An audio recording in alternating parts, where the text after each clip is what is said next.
Hi everyone, welcome to किपन education channel. So HP TGT commission के लिए जैसे मैंने बोला था आपको कि हम अपनी प्रिपरेशन सीरीज़ जो हैं वो स्टार्ट करेंगे for the non medical and also for the medical, क्योंकि जो केमिस्ट्री है वो मेडिकल में भी सेम है आपके पास। ठीक है, तो सबसे पहले मैंने बोला है कि मैं एनसीईआरटीज़ जो है वो कंप्लीट करवाऊँगी। ठीक है, 11th और 12th की एनसीईआरटी है वो कंप्लीट करवाऊँगी। फ़िलहाल जब तक आपका ऑफिशियल जो सिलेबस है वो अपलोड नहीं हो जाता, जो चैप्टर सिलेबस में है वो मैं आपको कंप्लीट करवा दूंगी। जो डिलीट हुआ है सिलेबस वो देखते हैं, वो इंक्लूड करते हैं, वो नहीं करते हैं, वो थोड़े दिन में नोटिफिकेशन आ ही जाएगी। तब तक हम जो चैप्टर्स हैं उनकी जो प्रिपरेशन है वो कंटिन्यू करने वाले हैं। ठीक है, सबसे पहले मैं आपको ये बात बोलना चाहूँगी कि बच्चों के लिए ज़रूरी क्या होता है। ही सेड कि हमें मैम नोट्स चाहिए। ठीक है, प्रिपरेशन के साथ साथ हमें नोट्स चाहिए। देखो, नोट्स मैं आपको प्रोवाइड करवा दूँगी, बट मैं नोट्स मैंने अपने पेड रखे हुए हैं। पहली बात ये। दूसरी बात आपके पास ये है कि नोट्स किसी और के नोट से पढ़ना मेरे को लगता नहीं है कि वो आपके लिए क्या एक तरह से आपको वहाँ से अच्छी तरह समझ में आ सकता है, क्योंकि जो नोट्स होते हैं ना, जिसने बनाया है वो उसने अपनी लैंग्वेज में लिखी होती है, उसने शॉर्ट टर्म्स यूज़ करी होती है। ठीक है, उन शॉर्ट टर्म्स की वजह से आपको समझ में नहीं आएंगी चीज़ें। बेटर होता है कि जैसे अब मैं आपकी क्लास लूँगी, ठीक है, आपकी क्लास ले रही हूँ, इस क्लास में आपको जितना समझ में आ रहा है उसको अपनी लैंग्वेज में ट्राई करो। ठीक है, अगर आप ऐसा करोगे, एक तो आपने क्या कर लिया, एक बार किसी टॉपिक को लिख लिया। अगर आप लिख लेते हो, वो थोड़ी बहुत चीज़ जो है वो आपके दिमाग में जाएगी। ठीक है, एक चीज़ ये होगी। दूसरी चीज़ ये है कि टाइमली आप उसको रिवाइज़ कर पाओगे। ठीक है, मेरा जो ये नोट्स है आप तक कब पहुँचेंगे, नहीं पहुँचेंगे, आपको प्राइस जेन्युइन लगेगा, नहीं लगेगा, वो सारी चीज़ें रहती है। तो बेटर है जैसे जैसे मैं करवा रही हूँ नोट्स साथ साथ बनाओ। ठीक है, बहुत ही बेनिफिट रहेगा। एक बार तो क्या है कि आपने नोट्स बना लिए, आपके लिए वो यूज़फुल रहेगी चीज़। दूसरी, आपको रिवीजन में भी वो यूज़फुल रहेगी। ठीक है, तो अब स्टार्ट करते हैं नोट्स वाला। फिर भी अगर आपको मेरे वाले नोट्स चाहिए होंगे तो एक बात मैं क्लियर कर दूं, मैंने पेड रखे हुए हैं नोट्स। ठीक है, स्टार्ट करते हैं। हमने फर्स्ट चैप्टर उठाया 11th का, some basic concept of chemistry. ठीक है, देखो ये जो चैप्टर है ना, इसमें ना बेसिक चीज़ें आपकी हैं, बेसिक टर्मिनोलॉजी है। ठीक है, केमिस्ट्री में जो छोटी छोटी टर्म्स है उसके बारे में थ्योरीज हैं आपको। ठीक है, वहाँ से क्वेश्चन नहीं आएगा आपको, बट जो बेसिक है वो जब तक क्लियर नहीं होगा आप एडवांस लेवल के क्वेश्चन सॉल्व नहीं कर पाओगे। तो ऐसे मैंने केमिस्ट्री के लिए कि केमिस्ट्री टर्म क्या होती है, उसके टाइप्स क्या है, क्या क्या हम चीज़ें पढ़ेंगे वो सारी। तो अगर हमने केमिस्ट्री को डिफाइन करना हो तो केमिस्ट्री क्या है हमारे पास, it is a branch of science. ठीक है, तो केमिस्ट्री की ब्रांच, साइंस की ब्रांच है हमारे पास, जिसमें हम स्टडी करते हैं science of a substance, their property, structure and their transformation. कि एक सब्सटेंस है, उसकी कंप्लीट स्टडी आपके पास केमिस्ट्री है। उसकी प्रॉपर्टी क्या है, उसकी कॉम्पोजिशन क्या है, उसका स्ट्रक्चर क्या है, उसकी ट्रांसफॉर्मेशन, एक स्टेट से दूसरी स्टेट हम उसको कैसे चेंज कर सकते हैं, वो आपके पास केमिस्ट्री है। ठीक है, नेक्स्ट आता है टाइप्स ऑफ केमिस्ट्री। आपके पास जनरली 3 तरह की, organic, inorganic and physical. Organic में हम ऑर्गेनिक कंपाउंड्स की प्रॉपर्टी और रिएक्शन पढ़ते हैं, इनऑर्गेनिक में इनऑर्गेनिक कंपाउंड्स की, और फिजिकल में जो डिफरेंट हमारे पास लॉज हैं या फिर उनके रिलेशन हैं फिजिकल प्रॉपर्टीज़ के साथ, वो रीड करते हैं।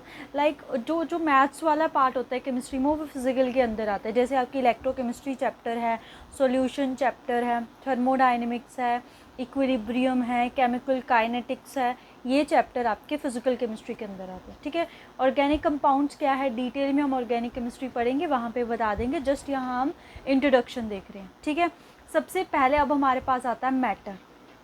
ठीक है, व्हाट इज़ मैटर, कोई पूछे मैटर क्या है, anything which has mass and occupy space.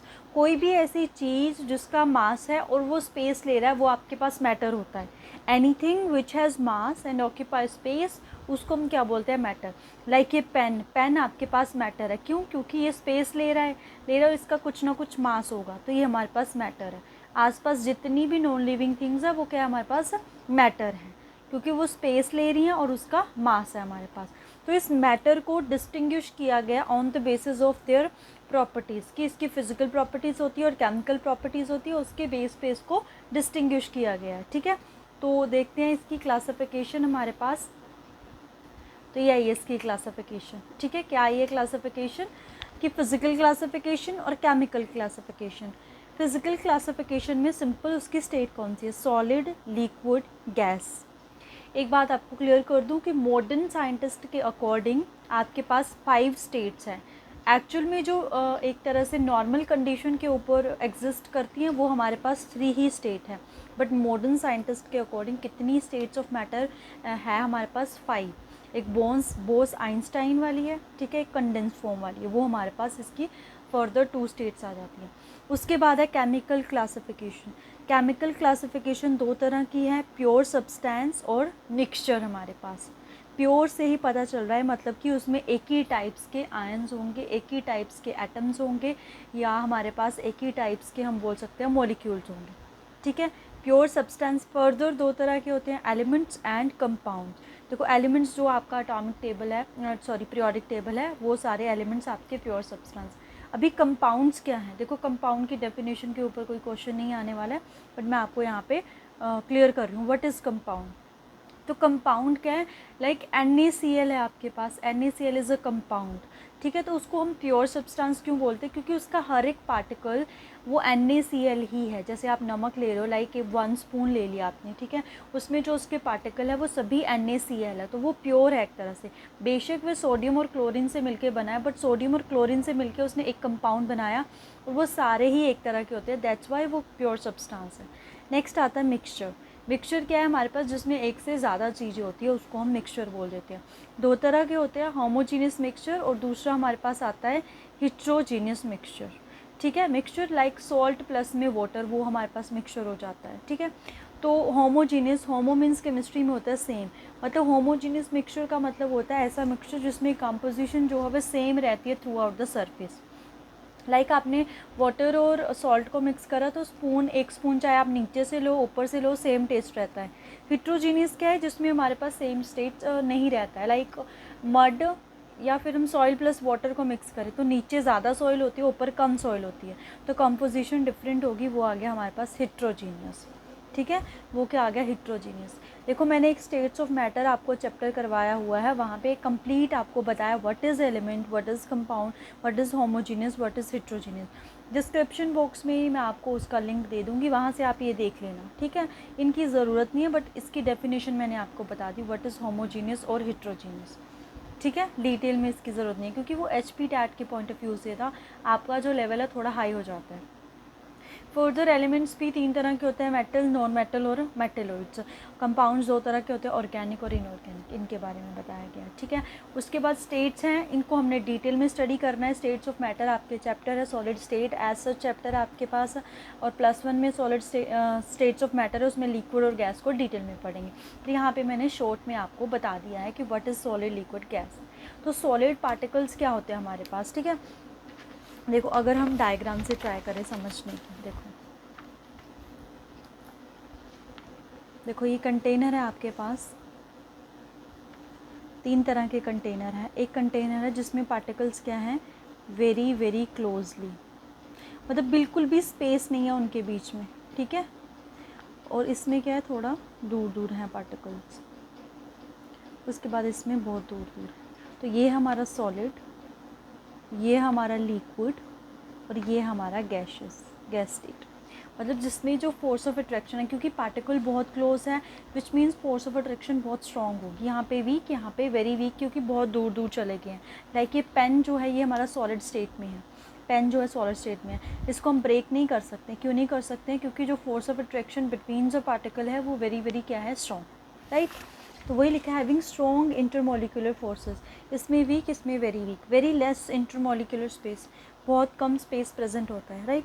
उसके बाद इसमें लार्ज एंड वेरी लार्ज, वो देखा हमने। Next, it is a definite shape and volume, तो जैसे ये हमारा सॉलिड है तो एक डेफिनेट शेप है इसकी, और वॉल्यूम भी है। बट जो लिक्विड है indefinite shape but definite volume, जैसे वाटर है उसकी कोई डेफिनेट शेप नहीं है, बट वॉल्यूम होती है like 1 litre 2 litre, right. Indefinite shape, जिस कंटेनर में हम उसको डालते हैं वो उसकी शेप ले लेता है, ठीक है। उसके बाद gases neither shape nor volume, ना ही कोई शेप है ना ही कोई वॉल्यूम है। हैव हाई डेंसिटी, डेंसिटी क्या आगे जाके हम डिटेल में करेंगे। डेंसिटी एक तरह से क्राउडनेस की कितनी ज़्यादा क्राउडनेस है। फॉर एग्जांपल एक रूम है उसमें 50 बच्चे हैं, वही सेम रूम है उसमें 100 बच्चे हैं, तो 100 वाले में क्राउडनेस ज़्यादा, दैट मीन्स उसकी डेंसिटी ज़्यादा। तो सॉलिड में पार्टिकल्स बहुत ज़्यादा होते हैं, that's why very high then low और वेरी लो। ठीक है, और भी बहुत सारी प्रॉपर्टीज़ होती है, जनरल मैंने इंट्रोडक्शन दिया आपको यहाँ पे, इतना सफिशिएंट है। बाकी जब डिटेल में चैप्टर करेंगे वहाँ हम इनको देखेंगे। ठीक है, अब नेक्स्ट चलते हैं अपना। नेक्स्ट है हमारे पास inter conversion of states, solid से लिक्विड, लिक्विड से गैस, या सॉलिड से डायरेक्ट जो गैस है वो हमारे पास। ठीक है, ये डिटेल में मैंने जो स्टेट्स ऑफ मैटर आपको बोला है कि डिस्क्रिप्शन बॉक्स में दे दूँगी, वहाँ पे आपको ये सब कुछ बताया गया है। ठीक है, वहाँ से भी आप देख सकते हो, यहाँ पे जस्ट मैंने आपको इंट्रोडक्शन देनी है, राइट। तो सॉलिड से जब हम लिक्विड में जाते हैं उसको मेल्टिंग बोलते हैं या फिर फ्यूजन। जब लिक्विड से सॉलिड में वापस आते हैं उसको बोलते हैं सॉलिडिफिकेशन। लिक्विड से गैस वेपराइजेशन, गैसेस से लिक्विड वापस कंडेंसेशन। अब कई ऐसे सब्सटेंस होते हैं जो सॉलिड से डायरेक्ट गैस में कन्वर्ट हो जाते हैं, तो उस प्रोसेस को बोलते हैं सब्लिमेशन, सुना होगा आपने।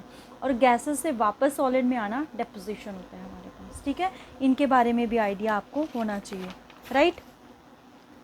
इसमें छोटी छोटी टर्म होती है, मेल्टिंग, बॉइलिंग पॉइंट। तो जब हम स्टेट्स ऑफ मैटर अगर आपके सिलेबस में इंक्लूड होता है तब हम वहाँ पे डिटेल में डिस्कस करेंगे बॉइलिंग पॉइंट क्या है, मेल्टिंग पॉइंट क्या है हमारे पास। ठीक है, अब देखो मेन जो टॉपिक है वो आपका यूनिट।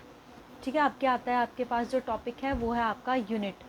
यूनिट क्या है? Standard of reference chosen to measure any physical quantity, मतलब एक रेफरेंस रखा गया है क्योंकि एक फिजिकल क्वांटिटी है उसको मेजर करने के लिए बहुत सारी हमारे पास यूनिट्स होती हैं, बट पूरे वर्ल्ड में एक ही यूनिट फॉलो की जाए उसके लिए एक स्टैंडर्ड बना है। ठीक है, रेफरेंस, तो उस स्टैंडर्ड को बोलते हैं स्टैंडर्ड ऑफ इंटरनेशनल। ठीक है, सिस्टम ऑफ इंटरनेशनल यूनिट्स, ऐसे यूनिट्स बोलते हैं। हमारे पास टोटल जो फंडामेंटल यूनिट्स है वो कितनी है? 7 फंडामेंटल यूनिट्स। ठीक है, इसके बारे में पता होना चाहिए कौन कौन सी है। Length, mass, time, current, temperature, amount of substance and then luminescent intensity. Unit क्या है? Metre, kilogram, second, ampere, kelvin, mole and candela. बाकी सभी के बारे में आप फेमिलियर होंगे, ल्यूमिनस इंटेंसिटी के बारे में नहीं होंगे। ल्यूमिनस इंटेंसिटी एक तरह से हमारे पास है ब्राइटनेस, कोई कितना ज़्यादा ब्राइट है वो उसकी इंटेंसिटी पे डिपेंड करता है। जैसे बल्ब हमारे कई ब्राइट होते हैं कई डिम होते हैं। ठीक है, तो वो है हमारे पास ल्यूमिनस इंटेंसिटी। तो क्वेश्चन बन सकता है 7 फंडामेंटल यूनिट्स का, तो इसके बारे में पता होना चाहिए, इनकी ऐसे यूनिट के बारे में पता होना चाहिए। उसके बाद हमारे पास आती है डेराइव्ड यूनिट्स। क्या आती हैं? डेराइव्ड यूनिट्स, मतलब ये जो 7 फंडामेंटल यूनिट्स आई इनका यूज़ करके हम यूनिट्स को डेराइव करते हैं। लाइक डेंसिटी, तो डेंसिटी का फॉर्मूला आता है मास अपॉन में वॉल्यूम। तो mass is a fundamental unit, volume को फर्दर लेंथ, ब्रेथ, हाइट में कन्वर्ट किया जाता है, तो वो भी हमारी fundamental units. Force, mass into में acceleration, mass is fundamental, acceleration भी फर्दर हमारे पास। ये हम फिज़िक्स में स्टडी करेंगे कि क्या हमारे पास यूनिट्स होती हैं, इनके फॉर्मूलाज कैसे बनते हैं। ठीक है, बाकी आपको पता भी होगा क्योंकि एटलीस्ट आप ग्रेजुएट तो हो, तो ये सभी पता होगा आपको। Next area like length into में ब्रेथ, तो हमारे पास मीटर स्क्वायर आ जाता है। ठीक है, उसके बाद हमारे पास 2 सप्लीमेंट्री यूनिट्स आती हैं। ठीक है, कौन कौन सी सप्लीमेंट्री यूनिट्स? पहली है हमारे पास प्लेन एंगल। ठीक है, कौन सी है? Plane angle. और दूसरी होती है हमारे पास सॉलिड एंगल। ठीक है, दूसरी कौन सी होती है? Solid angle. तो जो प्लेन एंगल है इसकी जो यूनिट होती है वो होती है हमारे पास रेडियन। इसकी यूनिट क्या होती है? रेडियन। और जो सॉलिड एंगल है उसकी यूनिट होती है स्टीरेडियन। उसकी क्या होती है? स्टीरेडियन। तो सप्लीमेंट्री यूनिट्स के बारे में भी आपको पूछा जा सकता है, राइट। अब चलते हैं नेक्स्ट पे। नेक्स्ट है हमारे पास प्रीफिक्स। देखो ये वेरी वेरी इंपॉर्टेंट है, ये इसीलिए मैंने ये चैप्टर्स को क्या करा है, लिया है, क्योंकि फिजिकल केमिस्ट्री में न्यूमेरिकल्स आते हैं, इवन फिज़िक्स में भी न्यूमेरिकल आएंगे, तो ये यूनिट कन्वर्जन का बच्चों को नहीं पता चलता है। तो इन यूनिट कन्वर्जन को आप कैसे सॉल्व करोगे वो सारा हम यहाँ पे डिस्कस करेंगे। तो प्रीफिक्स क्या होते हैं? Some physical quantities are either too small और टू लार्ज। कई फिजिकल क्वान्टिटी बहुत ज़्यादा छोटी या बड़ी होती है, तो उनको हम मेजर कैसे करते हैं? स्मॉल प्रीफिक्स और large prefix.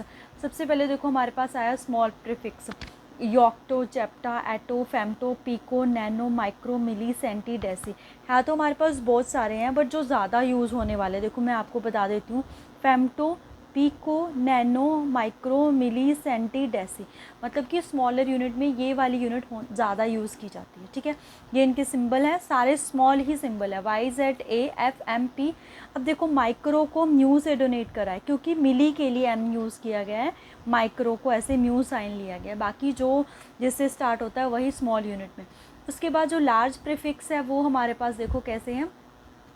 Large prefix Deka, hecto, kilo, सबसे ज़्यादा यूज़ होने वाले किलो, मतलब अगर मैं बात करूँ बिगर यूनिट की, मेगा, यही यूज़ होते हैं ज़्यादातर, स्मॉलर वाली यूज़ होती हैं। तो deca, hecto, kilo, mega, giga, tera, peta, hexa, zetta, yotta.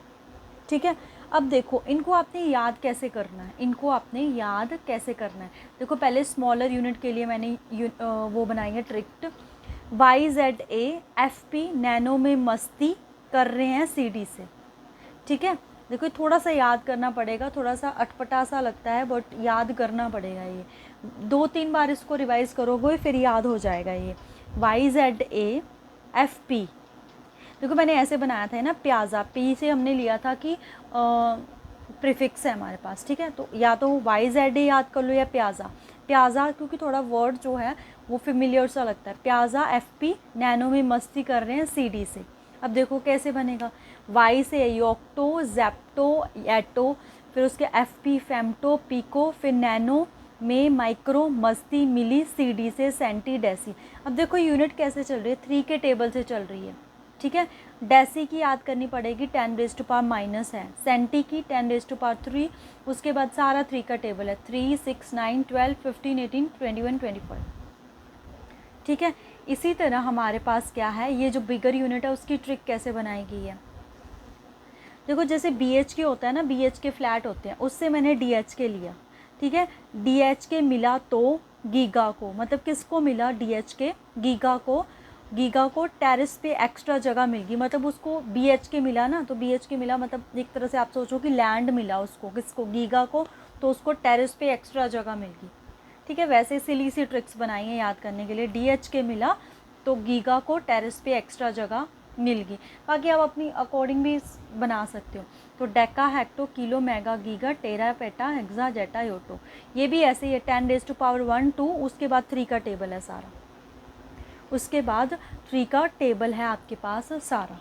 ठीक है, ऐसे इसको याद करना है आपने, राइट।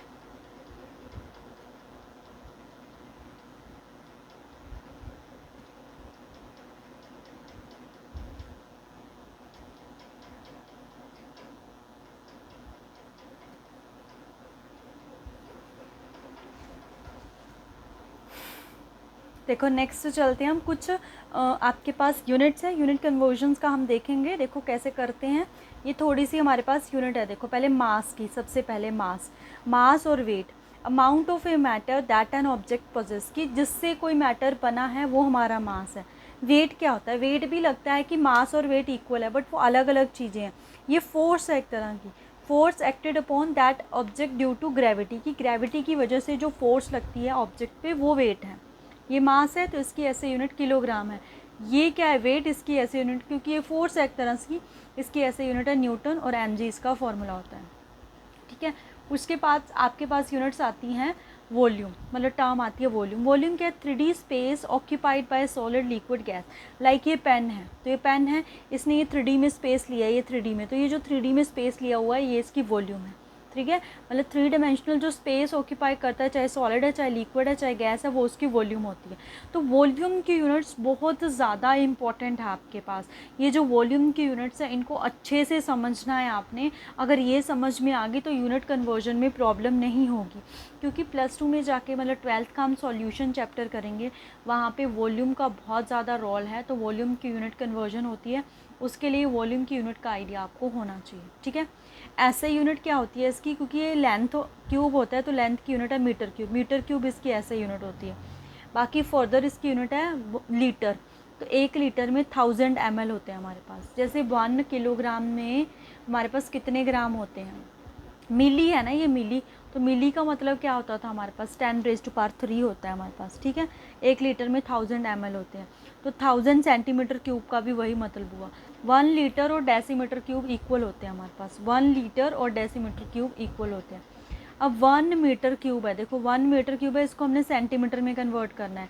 तो 1 मीटर में सेंटीमीटर कितने होते हैं? 100 सेंटीमीटर, उसका क्यूब 10⁻6 सेंटीमीटर क्यूब आ गया हमारे पास। 10⁻6 सेंटीमीटर क्यूब आ गया हमारे पास।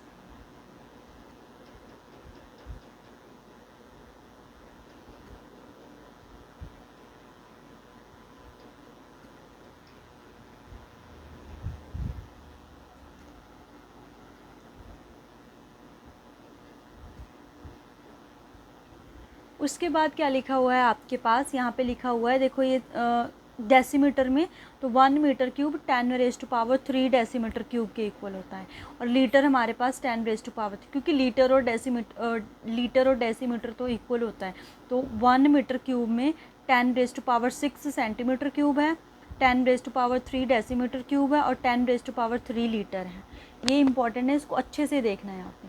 अब देखो मेन यूनिट कन्वर्जन कैसे करना है। देखो आपको लिखा हुआ है 2.87, ये पी है, P for picometre, P for picometre, इसको मीटर में कन्वर्ट करना है। देखो पिको से 10⁻12 होता है हमारे पास। देखो ये था पीछे, पिको हमारे पास कहाँ है? 10⁻12। आपको कुछ नहीं करना है, देखो यहाँ पे लिखा हुआ है 2.87, 2.87 एज इट इज़, बस पी की जगह 10⁻12 कर देना है, वो मीटर से, वो मीटर में सीधा कन्वर्ट हो जाएगा हमारे पास। कुछ भी नहीं करना है, बस वो टर्म आपको याद होनी चाहिए। अब यहाँ पे लिखा हुआ है 15 पॉइंट में 15 माइक्रो सेकेंड, माइक्रो है तो माइक्रो का मतलब होता है 10⁻6, बस म्यू की जगह 10⁻6, बाकी सेकेंड एज इट इज़।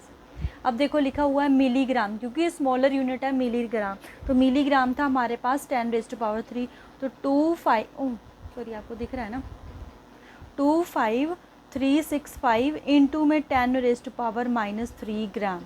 मतलब कि जब भी आपको यूनिट कन्वर्जन करनी है, क्या करना है, जो भी आपकी यूनिट है बस उससे मल्टीप्लाई कर देना है आपको, ठीक है।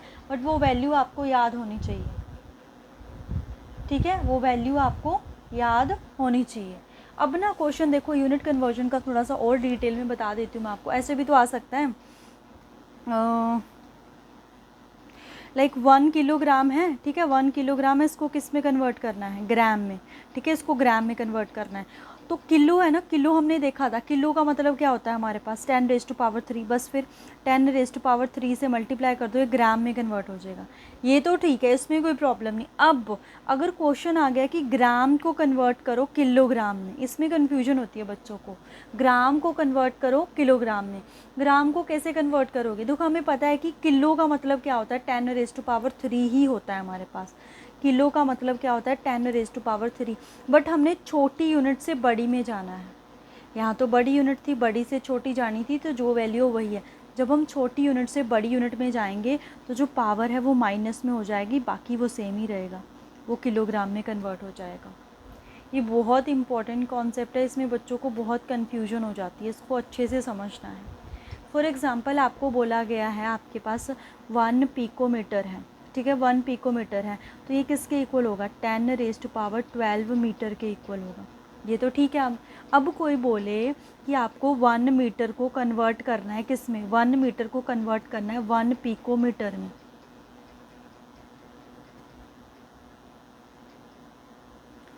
1 मीटर को कन्वर्ट करना है आपने पिकोमीटर में।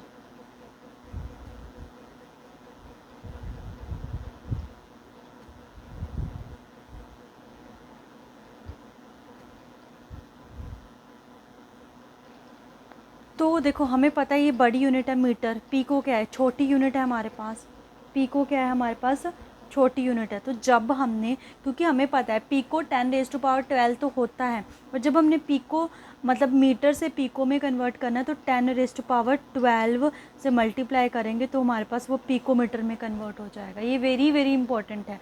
जब हम बड़ी यूनिट से छोटे में जाएंगे तो पॉजिटिव पावर मल्टीप्लाई होते हैं, जब हम छोटी यूनिट से बड़ी यूनिट में जाएंगे तब हमारी नेगेटिव पावर जो है वो मल्टीप्लाई होती है। ये यूनिट कन्वर्जन आपका केमिस्ट्री का। अब आप बोलोगे ये क्यों कर रहे हैं हम? हमें न्यूमेरिकल सॉल्व करने हैं, वहाँ पे मैं यूनिट कन्वर्जन करवाऊँगी तो मैं डायरेक्ट कर दिया करूँगी, वो कैसे करूँगी वो आपको समझ में नहीं आएगा। उसके लिए बेसिक बहुत इम्पॉर्टेंट है आपके लिए, ठीक है, जो ये बेसिक है वो बहुत इम्पॉर्टेंट है आपके लिए। अब जैसे आप मेरे को बताओगे कि आपके पास जैसे ये लिखा हो 100 मीटर क्यूब है, इसको कन्वर्ट करना है लेट्स से कि डेसीमीटर क्यूब में, किस में कन्वर्ट करना है, डेसीमीटर क्यूब में। अब हमें ये पता है 1 मीटर क्यूब में कितने डेसीमीटर क्यूब होते हैं, 10⁻³ डेसीमीटर क्यूब होते हैं। तो 100 में कितने हो जाएंगे, देखो ये बड़ी यूनिट है और ये छोटी यूनिट है। मीटर सबसे बड़ी यूनिट होती है, मीटर सबसे बड़ी यूनिट होती है हमारे पास, ठीक है। उसके बाद आती है लीटर और डेसीमीटर, ये दोनों सेम हैं। उसके बाद आती है हमारी सेंटीमीटर, उसके बाद आती है हमारे पास सेंटीमीटर क्यूब। मतलब वॉल्यूम की अगर मैं बात करूँ, सबसे बड़ी यूनिट होती है मीटर, लीटर और डेसीमीटर इक्वल होती है। उसके बाद आती है सेंटीमीटर क्यूब, या सेंटीमीटर क्यूब या ml भी बोल सकते हैं, ये भी इक्वल होती है हमारे पास, ठीक है। ml भी बोल सकते हैं, ये भी इक्वल होते हैं। अब हमें मीटर से मतलब 1000 मीटर क्यूब को डेसीमीटर क्यूब में कन्वर्ट करना, तो मीटर बड़ी यूनिट है, डेसीमीटर छोटी यूनिट है, ठीक है। तो बड़ी से छोटी जाना है तो पॉजिटिव पावर से ही मल्टीप्लाई होगा। तो कितने का रिलेशन है दोनों में, 10⁻³ का। तो 100 को मल्टीप्लाई कर देंगे 10⁻³ से, किस में कन्वर्ट हो जाएगा वो, डेसीमीटर क्यूब में, दैट इज़ 100⁵ डेसीमीटर क्यूब आ जाएगा आपके पास, ऐसे, ठीक है। तो ये बहुत इंपॉर्टेंट है यूनिट कन्वर्जन। आई होप आपको समझ में आया होगा। इनकेस अगर नहीं समझ में आया तो कमेंट सेक्शन में बताना है, ट्राई जो भी आपको डाउट रहा होगा वो मैं आपको क्लियर कर दूँगी, ठीक है। अब हम चलते हैं नेक्स्ट पार्ट पे। देखो जो नेक्स्ट टर्म आई है हमारे पास, मास वेट वॉल्यूम हो गया। नेक्स्ट टर्म आई है डेंसिटी। डेंसिटी का फॉर्मूला आता है मास अपॉन में वॉल्यूम, तो ऐसे यूनिट क्या आ जाएगी, किलोग्राम पर में मीटर क्यूब। भी ये डेंसिटी का मतलब क्या है कि जो 3D आपका स्पेस है उसमें मतलब कितनी कोई चीज़ आ सकती है वो उसकी डेंसिटी हो जाएगी। जैसे ये लिखा हुआ है liquid has a volume, volume दे रखी है हमें, and a mass of 7 gram, find intensity. तो सिंपल हम डेंसिटी का फॉर्मूला लगाएंगे, मास कितना देखा है 7, अपॉन में ये कितना देखा है 4.9, ठीक है, ग्राम में, ये सेंटीमीटर क्यूब में। तो ये कैंसिल हो जाएगा 7 वंस और ये 0.1 पे कैंसिल हो जाएगा, ग्राम नीचे तो सेंटीमीटर क्यूब ऐसे। अब इसको सॉल्व करेंगे तो 10 आ जाएगा, 10 ग्राम सेंटीमीटर क्यूब। अब कोई बोले कि इसको यूनिट कन्वर्ट करो, देखो इसकी यूनिट कैसे कन्वर्ट करनी है, ये 10, क्या मैं इसको ऐसे लिख सकती हूँ, ग्राम अपॉन में सेंटीमीटर क्यूब, ठीक है, ग्राम। अब हमें ग्राम से किलोग्राम में जाना है, तो हमने अभी देखा था ग्राम से किलोग्राम में हम कन्वर्ट करेंगे तो 10⁻³ से मल्टीप्लाई करेंगे, वो किलोग्राम में हो जाएगा। 1 सेंटीमीटर क्यूब है, इसमें हमने मीटर क्यूब में जाना है। हमने ये देखा था 1 मीटर क्यूब में 10⁻6 सेंटीमीटर क्यूब है। अब हमने सेंटीमीटर क्यूब से मीटर क्यूब में जाना है, छोटी से बड़ी में जाना है, रिलेशन तो वही रहेगा बट पावर क्या हो जाएगी, नेगेटिव पावर, ऐसे। अब इसको सॉल्व कैसे करेंगे, बेस सेम है, बीच में डिवाइड का साइन है तो पावर्स माइनस हो जाती है, तो बचेगा 10 इंटू में 10⁻3। यहाँ पे भी बेस सेम है, बीच में मल्टीप्लाई का साइन है तो पावर्स हो जाएंगी ऐड, 10⁻4 किलोग्राम पर मीटर क्यूब क्या आ जाएगा आंसर, ऐसे। ऐसे आपने यूनिट कन्वर्ट करनी है, ठीक है। ऐसे क्या करते हैं, इसमें यूनिट कन्वर्जन करते हैं हमारे पास, राइट। देखो नेक्स्ट आता है हमारे पास, नेक्स्ट जो टर्म है वो है टेम्परेचर। ये भी बहुत ज़्यादा इंपॉर्टेंट है, तो इसको भी अच्छे से करना है आपने। तो ये हमारे पास कोई भी चीज़ कितनी गर्म या ठंडी है, डिग्री ऑफ हॉटनेस और कोल्डनेस के बारे में बताता है। ऐसे यूनिट क्या है इसकी, केल्विन। बाकी इसकी unit degree Celsius, degree Fahrenheit और एक र्यूमर भी इसकी ऐसे यूनिट होती है। ये जो है ये इंपॉर्टेंट है, इनको अच्छे से देख लेना। वैसे ये टैट के पॉइंट ऑफ व्यू से इंपॉर्टेंट होते हैं, बट फिर भी बेसिक आपको आना चाहिए, न्यूमेरिकल्स में ये चीज़ें यूज़ होती है।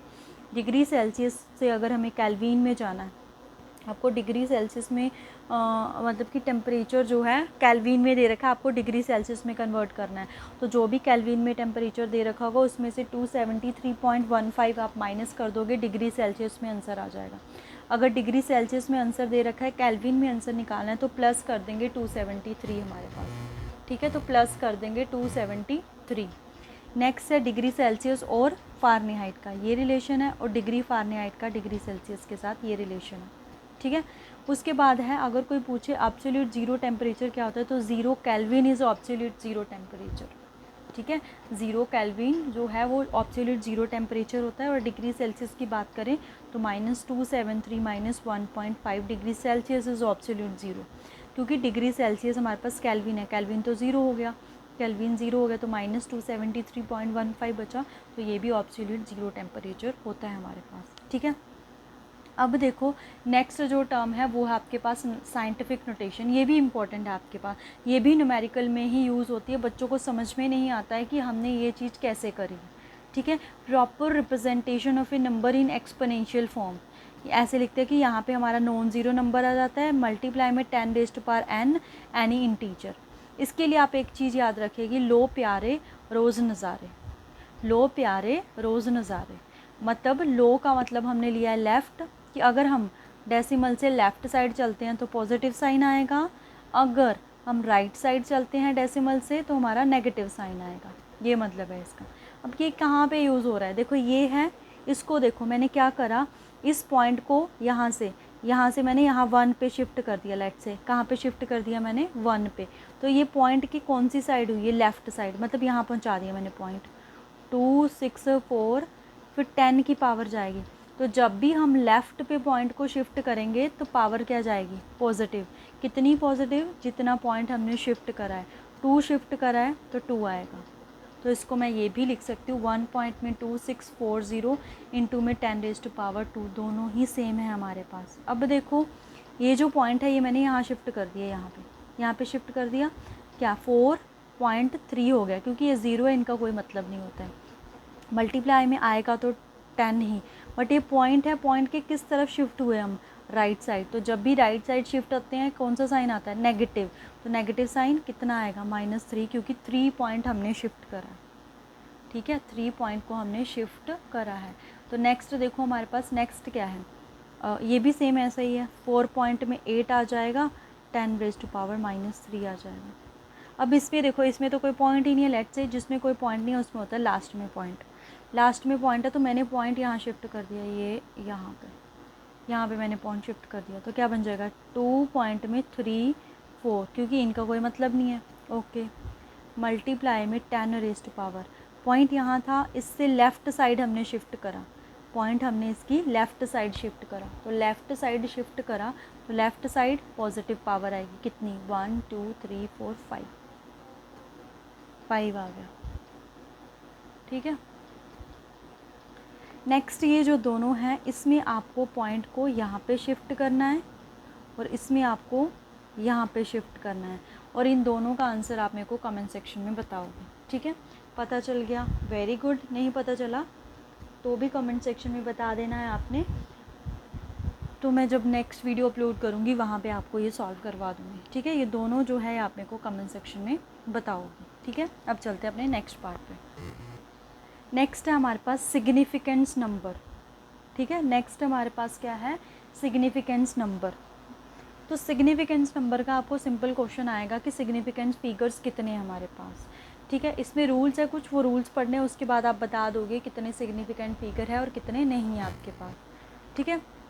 सबसे पहले लिखा all non zero digits are significant, मतलब क्या हुआ, फॉर एग्ज़ाम्पल आपके पास है 4 3 2 1 5, तो कोई पूछे इसमें कितने सिग्निफिकेंट है, तो 5 सिग्निफिकेंट फिगर है, इसमें कोई वो नहीं है, सिंपल हमारे पास सिंपल नंबर है, उसमें 5 सिग्निफिकेंट फिगर होंगे।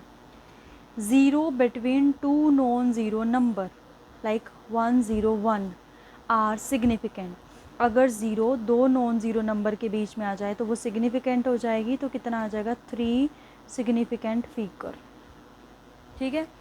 उसके बाद 0 to the left of non zero are non significant, ये हमारे पास है नंबर, तो 0 इसके लेफ़्ट साइड और कोई भी बीच में नंबर नहीं है, तो ये 0 कैसी रहेंगी, इनसिग्निफिकेंट, मतलब ये सिग्निफिकेंट नहीं है। यहाँ पे सिग्निफिकेंट फिगर कितने आएंगे, 2, क्योंकि 0 लेफ़्ट साइड होगी हमारे नॉन ज़ीरो के, तो वो नॉन सिग्निफिकेंट। नेक्स्ट है 0 in exponential form are not significant figure, जैसे ये लिखा है यहाँ पे 0 सिग्निफिकेंट फिगर नहीं है क्योंकि वो एक्सपोनेंशियल फॉर्म में है, तो एक ही सिग्निफिकेंट फिगर है। सेम नेक्स्ट में सिग्निफिकेंट फिगर कितने हमारे पास, 2, ठीक है। नेक्स्ट में कितने सिग्निफिकेंट फिगर है, 2, क्योंकि एक्सपोनेंशियल फॉर्म वाला हमारा सिग्निफिकेंट नहीं होता है, राइट। आपके पास नेक्स्ट रूल आता है आपका, नेक्स्ट रूल क्या है आपके पास, टर्मिनल 0 आर नोट, नहीं, 0 at the end of right end और right side of a number are significant when decimal are present, कि जब हमारे पास डेसिमल प्रेजेंट होगा तो डेसिमल के राइट साइड जो 0 है, चाहे वो नॉन ज़ीरो नंबर के बीच में हो ना हो, वो क्या होती है, मतलब नॉन ज़ीरो नंबर के बाद में वो हमारे पास क्या होती है, सिग्निफिकेंट। तो ये सिग्निफिकेंट हो जाएंगी, यहाँ पे आ जाएगा हमारे पास 3, क्या आ जाएगा यहाँ पे 3। ना terminal zeros are not significant if there is no decimal. अगर मान लो यहाँ पर डेसिमल होता तब ये क्या हो जानी थी, हमारी सिग्निफिकेंट, बट यहाँ कोई डेसिमल नहीं है तो ये टर्मिनल जीरो सिग्निफिकेंट नहीं होंगी, यहाँ सिग्निफिकेंट फिगर होंगे 3। Exact number have indefinite significant figure, like 2 है, इसमें सिग्निफिकेंट फिगर कितने हैं, 1। अब मैं लिख दूँ 2.0, सिग्निफिकेंट हो जाएंगे 2, 2.00 लिख दूँ 3। तो ऐसे करके हमारे पास एग्जैक्ट नंबर के हम इनडेफिनेट सिग्निफिकेंट फिगर बना सकते हैं। ठीक है, क्या बना सकते हैं, इनडेफिनेट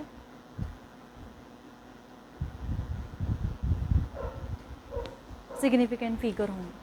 ठीक है, अब देखो नेक्स्ट मैंने एनसीईआरटी के कुछ क्वेश्चन ऐड करे हैं, इसमें सिग्निफिकेंट फिगर बताने हैं। तो इसमें कितने सिग्निफिकेंट फिगर होंगे, देखो ये तो हमारे इस साइड है तो ये सिग्निफिकेंट नहीं है, तो सिंपल 2। यहाँ पे 0 इन दोनों नंबर्स के बीच में, सिग्निफिकेंट 3 इन दोनों नंबर्स के बीच में है, 4 इज़ इक्वल टू में। अब ये सिग्निफिकेंट होगी या नहीं होगी वो हम कैसे डिसाइड करेंगे, क्योंकि यहाँ पर डेसिमल आ गया है तो ये राइट साइड चलेगी एंड में, तो ये सिग्निफिकेंट होगी, तो यहाँ पे 4। नेक्स्ट ये भी डेसिमल के इस साइड है, ये ऑल्सो सिग्निफिकेंट, तो 6। नेक्स्ट ऑल्सो और सिग्निफिकेंट कितने, 3 to 5, ऐसे सिग्निफिकेंट फिगर हम फाइंड आउट करते हैं। एनसीईआरटी के क्वेश्चन है आपके। ठीक है, अब ना एक टर्म है आपके पास राउंड ऑफ। देखो आपके पास है 1 पॉइंट में 5 4 6, 1 पॉइंट में 3 4 3, 1 पॉइंट में 3 4 5, 1 पॉइंट में 3 3 5। ठीक है, उसने बोला है इन नंबर्स को राउंड ऑफ करो अप टू 2 डिजिट्स, मतलब हमें सिर्फ 2 डिजिट्स तक ही नंबर चाहिए, उसके बाद वाला नंबर नहीं चाहिए, तो हमें राउंड ऑफ करना है। तो राउंड ऑफ कैसे करते हैं, अब देखना है ध्यान से आपने। जो लास्ट नंबर है, ये देखो, ये जो लास्ट नंबर है हमारे पास, अगर वो 5 से ग्रेटर हुआ, जो ये लास्ट नंबर है वो क्या है, ग्रेटर देन 5, तो वो क्या कर देगा, प्लस कर देगा प्रीवियस नंबर में 1, मतलब ऐड कर देगा, मतलब 1 पॉइंट में 5 5 ये राउंड ऑफ हो जाएगा। मतलब जो लास्ट डिजिट है अगर वो ग्रेटर देन 5 रहती है तो जो पीछे वाली डिजिट है उसमें 1 ऐड करके हम उसको राउंड ऑफ कर देते हैं। नेक्स्ट हमारे पास ये 4 ही है, बट ये जो डिजिट्स है ये क्या है हमारे पास, लेस देन 5, तो हमारा नंबर जो है वो सेम ही आ जाएगा, 3 पॉइंट में 4। ठीक है, नंबर हमारे पास क्या आ जाएगा, सेम ही आ जाएगा, 1 पॉइंट में 3 4। अब इन केस हमारे पास 5 ही आ गया, ठीक है, दोनों में ही हमारे पास 5 आ गया, फिर हम कैसे डिसाइड करेंगे, अगर 5 से पहले इवन डिजिट्स हो हमारे पास, क्या हो हमारे पास, इवन डिजिट्स, तब हम +1 कर देंगे, तो 1.35। और अगर ऑड डिजिट्स हो 5 से पहले तो सेम आ जाएगा हमारे पास, 1.33। तो ये चीज़ें जब हम कैलकुलेशन करेंगे वहाँ पे यूज़फुल होंगी ये। ठीक है, तो मैं राउंड ऑफ करा करूँगी न्यूमेरिकल्स में, वो इस रूल को फॉलो करके। अगर हमारे पास लास्ट डिजिट ग्रेटर देन 5 है तो 1 प्लस करके आंसर आ जाएगा, लेस देन 5 है तो जो डिजिट है वही रहेगी। अब अगर लास्ट डिजिट है ही 5 है, उससे पहले अगर इवन डिजिट है तो प्लस कर देंगे, अगर ऑड डिजिट है तो वो एज इट इज़ ही हमारे पास आ जाएगी। ठीक है, वो एज इट इज़ ही हमारे पास आ जाएगी।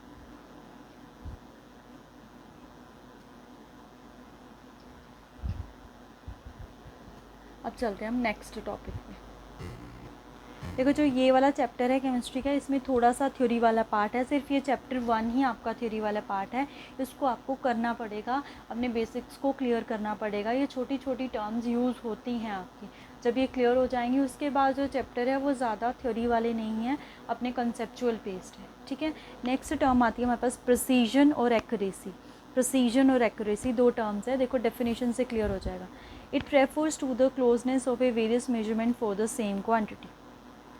मतलब कि हमारे पास हम प्रिसीजन बोलते हैं कि कोई भी रिज़ल्ट प्रिसाइज होगा। अगर जैसे हमारे पास हमने एक स्टूडेंट है, उसने 2 एक्सपेरिमेंट करे, तो इसकी जो वैल्यूज़ है अगर वो आपस में क्लोज़ हैं हमारे पास, जैसे 1.95 और 1.93, तो ये वैल्यूज़ आपस में क्लोज़ हैं, तो वैल्यूज़ आपस में क्लोज़ है तो ये प्रिसाइज होंगे। क्या होंगे ये, प्रिसाइज। इसका रिजल्ट क्या है, देखो ट्रू वैल्यू क्या है 2 पॉइंट में 0, उसके ये क्लोज नहीं है, ठीक है, उसके ये क्लोज नहीं है हमारे पास, बट ये दोनों आपस में क्लोज हैं, तो ये प्रिसाइज है बट नॉट एक्यूरेट। हम इसको एक्यूरेट नहीं बोलेंगे, इसको एक्यूरेट नहीं बोलेंगे। एक्यूरेट क्या होता है कि जो हमारी ट्रू जो वैल्यूज़ है वो ट्रू वैल्यू के आसपास है या नहीं है, close to the true value. जैसे हमें ट्रू वैल्यू दे रखी है 2.0 मतलब 2 ग्राम। स्टूडेंट ए बी सी तीनों ने एक एक्सपेरिमेंट परफॉर्म करा 1 और 2, पहले एक एक्सपेरिमेंट फिर 2, दोनों की वैल्यू 1.95, ए की 1.93। अब इसमें देखो ये दोनों वैल्यूज़ जो हैं आपस में क्लोज है, अगर वैल्यूज़ क्लोज है तो वो प्रिसाइज है, बट रिजल्ट के क्लोज नहीं है तो वो एक्यूरेट नहीं है। अब अगर हम इसको देखें तो हमारे पास ये क्या है, ये दोनों वैल्यूज़ क्लोज नहीं है हमारे पास, क्योंकि 93 है 2.0 और ना ही ये रिजल्ट के क्लोज है, तो ये नॉट प्रिसाइज, ना तो ये प्रिसाइज है और नॉट एक्यूरेट। नेक्स्ट देखो 2.01, 1.99, तो ये हमारे पास 2 के क्लोज है और दोनों वैल्यूज़ भी क्लोज है, तो ये प्रिसाइज भी है और एक्यूरेट भी है। प्रिसाइज का मतलब है कि जो डिफरेंट रिजल्ट है वो आपस में क्लोज होने चाहिए, ट्रू वैल्यू क्या है उससे उसको कोई फ़र्क नहीं पड़ता। एक्यूरेट का मतलब है कि जो हमारे रिजल्ट है वो ट्रू वैल्यू के आसपास होने चाहिए, ठीक है, वो प्रिसाइज है, आपस में कितने क्लोज है उससे उसको कोई फ़र्क नहीं पड़ता है, ठीक है। ये छोटी सी टर्म्स थी, इनके बारे में भी आपको पता होना चाहिए। उसके बाद नेक्स्ट जो हमारा क्वेश्चन आता है वो आता है laws of chemical combination. Laws है हमारे पास, लॉज ऑफ केमिकल कॉम्बिनेशन। इसमें सबसे पहला लॉ आता है law of conservation of mass, जो कि दिया था एंटोनी लेवोजियर ने, और एंटोनी लेवोजियर को फादर ऑफ केमिस्ट्री बोलते हैं, ठीक है। एंटोनी लेवोजियर को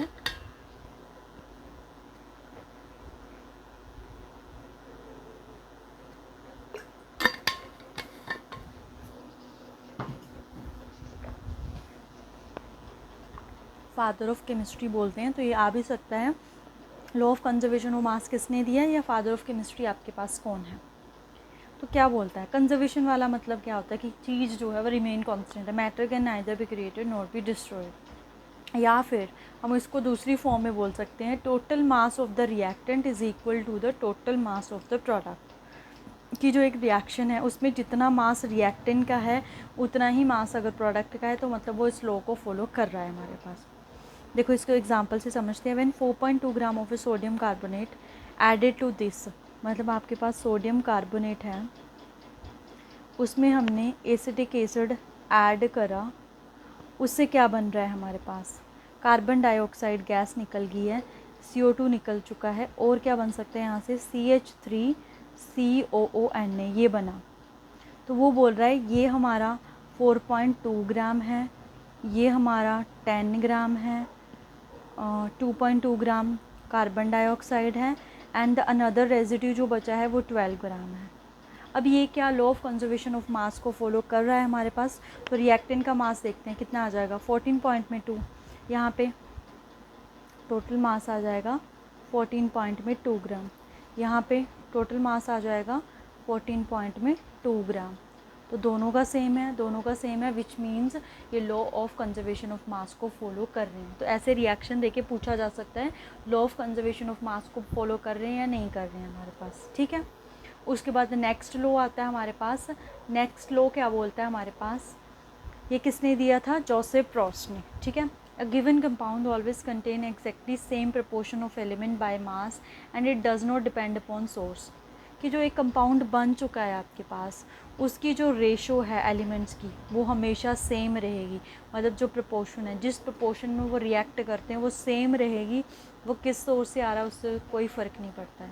लाइक CO2 है, can be obtain from different sources, कि जो CO2 है उसको हम अलग अलग सोर्सेज से ले सकते हैं, बट जो रेशो और रिमेन कांस्टेंट, CO2 कार्बन का मास 12 है, ऑक्सीजन 2 है, तो उसका मास 32 आ गया।